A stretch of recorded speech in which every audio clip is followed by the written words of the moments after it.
Assalamualaikum warahmatullahi wabarakatuh. My name is Nur Shamimi binti Sulaiman from AS201 3B1 Group. Today, I am here to tell you about the critical incidents in the workplace environment in the movie titled The Shape of Water. Before we start, let me tell you about this movie. This thriller movie was set in Baltimore in the year of 1962. Elisa, a mute orphan, works as a janitor in a secret, high-security government laboratory. One day, the facility received a mysterious creature that was called the Asset. It was captured by Colonel Richard Strickland, who is in charge of studying it. Being an inquisitive person, Elisa discovered that the Asset was actually an amphibian man. As Elisa forms a unique bond with the amphibian man, she soon learns that the fate and survival of it lies in the hand of a malevolent government agent and a biologist who is actually a secret Soviet spy. Next, I'm going to tell you the synopsis of the video excerpt. The scenes chosen depict situations in which characters are showing positive and negative aspects in the workplace environment. Now, let us watch the video excerpt. Be advised that Sector 12 has now been cleared to level A safety. Eliza! Guidelines will Come on. I'm here already. You got to learn to be on time. Hey, what you doing? Don't cut in, dummy. Leave her alone, woman. I was keeping her place. I get reported, I come after you and the mute. You do that, Yolanda. You do that. You think the Russians broke in? I don't think so.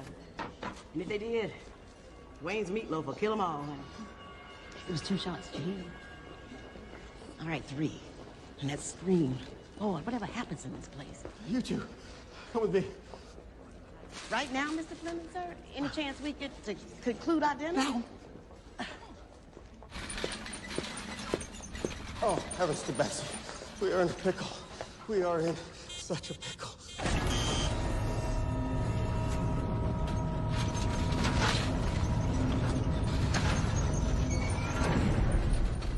You will have exactly 20 minutes to render this lab immaculate and so on and so forth. 20 minutes.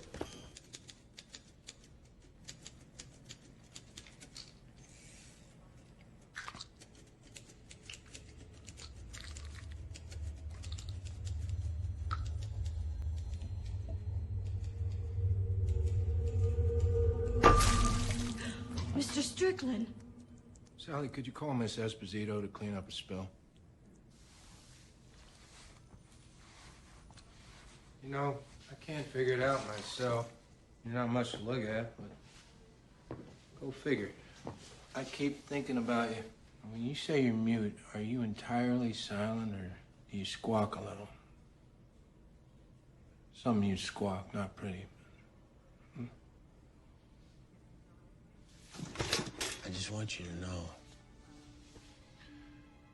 I don't mind those scars. I don't mind that you can't speak either. When you come right down to it, I like it. A lot. Kind of gets me going.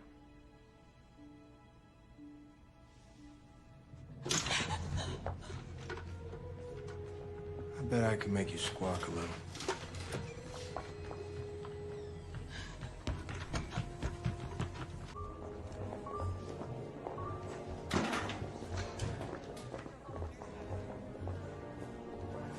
You okay? Well, hurry up, I want to be home early. My feet are killing me. Eliza! What are you doing, Eliza? Cleaning up. Well, listen, honey. Mr. IP, with my hands on my hips, wants to see us both. Hofstetler, Dr. Hofstetler. Did either of you see him coming in or out of the lab? He works there, doesn't he? I mean in a different way. Doing something different. Something trivial? No, sir.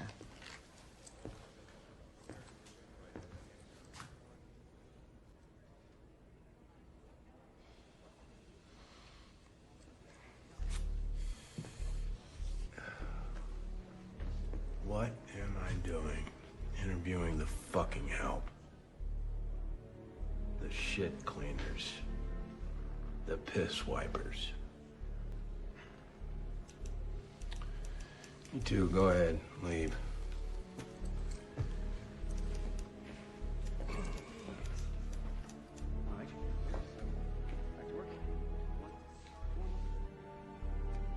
What'd you say to me?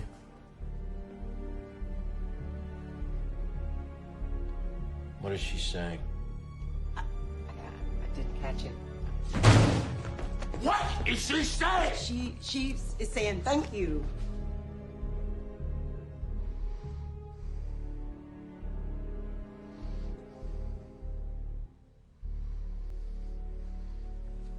Next. You wanted to see me? How's it going? The investigation? Well, we have a promising lead. Really? That's good to hear. You joined us in Galveston, but where were you before, Hofstadter? Doctor. Excuse me? Dr. Hofstadter. Protocol. Wisconsin, Madison.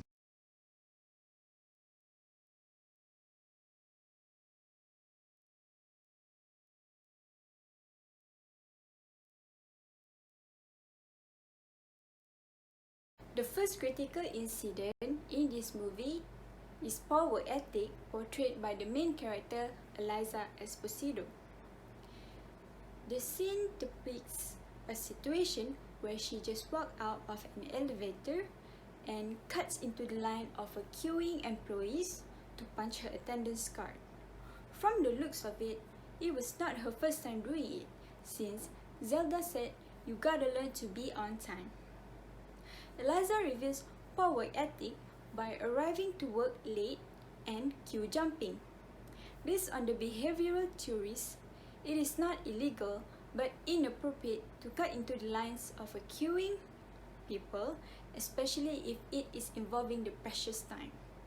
Elisa's act will cause other employees to get reported because their punch card will show that they arrived to work late, thus affecting her relationship with them. Moreover, it will put a stain on the government's worker reputation. Hence, Elisa should practice time management to arrive to work on time and queue in line like other employees. As for instance, Elisa can wake up earlier than usual, or Zelda should stop defending and queuing in line for Elisa. By doing so, Elisa can learn to arrive to work on time, and as well as creating a harmonious environment in the workplace.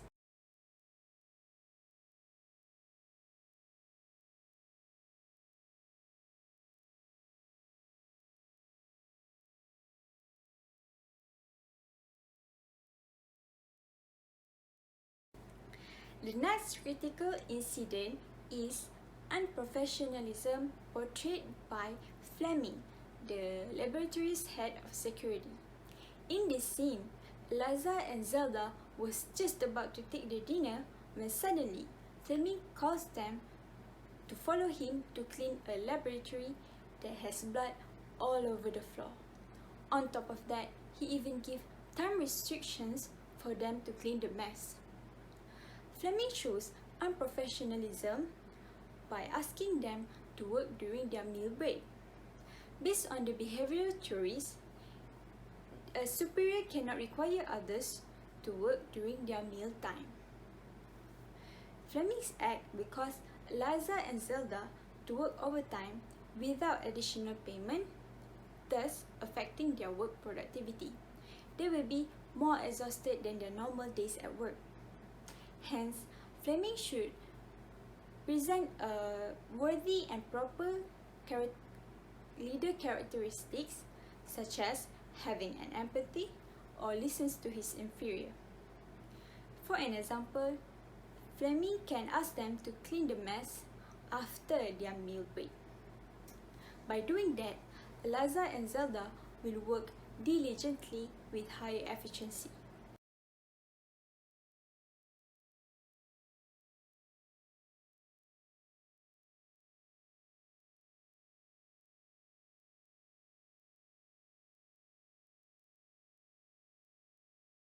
The third critical incident is discourtesy depicted by Colonel Richard, the person in charge of the amphibian man. The scene showed him asking specifically for Elisa to clean the spill that he purposely did. When Elisa was cleaning the spill, he asked her a dishonorable question, and even to the extent of grasping her hand and touching her face. As a viewer, we know that Richard displayed discourtesy by asking disgraceful questions and touching Elisa's part of body without her consent. This is known as sexual harassment.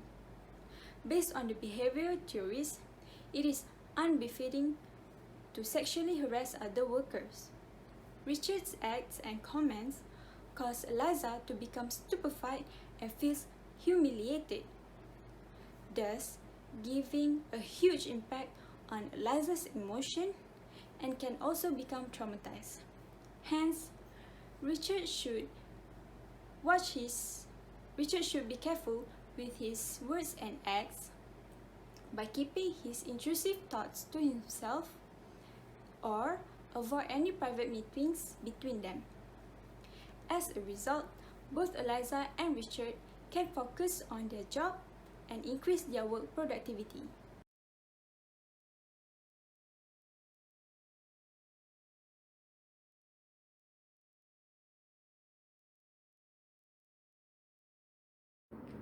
Hi, my name is Nurul Fatin Atira binti Aziz. I will continue talk for the other critical incidents. The next critical incident is when Zelda tells Elisa that Mr. IP with my hand on my hip want to meet them.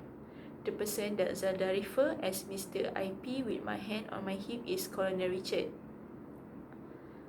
Based on the theory, this is not a good attitude in the workplace. Zelda have shown a bad example in front of her colleague Elisa when she called Colonel Richard with that nickname. This shows that Zelda has no respect toward Colonel Richard that have higher ranking or position than her. Zelda's action may trigger anger if Colonel Richard heard it, as it seems like Zelda has no respect toward him. This will affect their relationship as a superior and subordinate in the workplace. Zelda should address Colonel Richard in a formal way, which is with his name and his title, as they are in a workplace.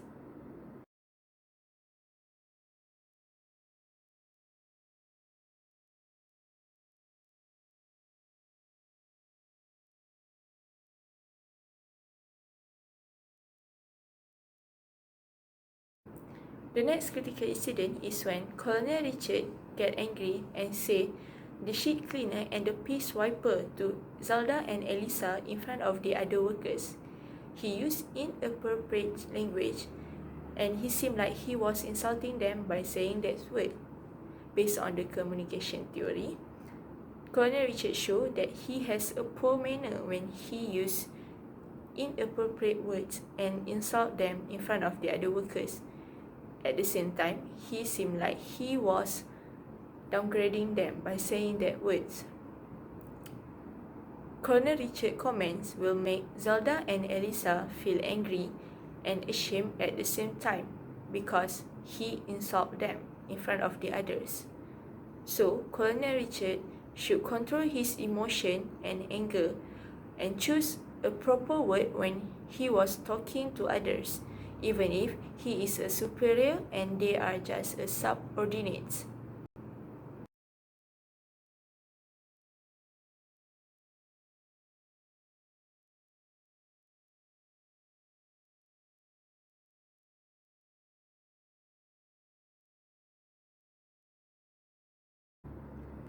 The last critical incident is a positive incident. During the meeting, Dr. Hofstadter told Colonel Richard to call him by his title and follow the protocol, when Colonel Richard just called him by his name. Even if both of them are not in a good term, Dr. Hofstadter does not mix his personal feeling with the works. Based on the theory, Dr. Hofstadter was so professional when he told Colonel Richard to stick to protocol and call him by his title, which is Doctor. Dr. Hofstadter's acts make their meeting environment become formal, and it makes both of them become more comfortable to discuss in a professional way. As in a formal meeting or discussion, this kind of attitude should be applied more to all of the workers. They should separate their personal feelings and works and follow the protocol to become professional.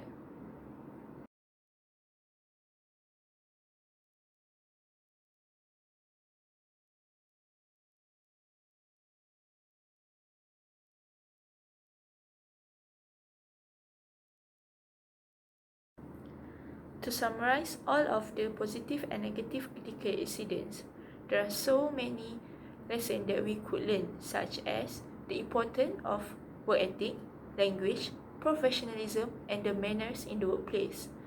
All of the lessons that we learn could be a great help in our future when we are working. It will affect our communication skill, behavior, and personality in the workplace. Thus, this will give a positive impact towards our relationship with others in the workplace. Hence, it creates a harmonious environment in the workplace if we practice a good manners and follow the ethic in the workplace.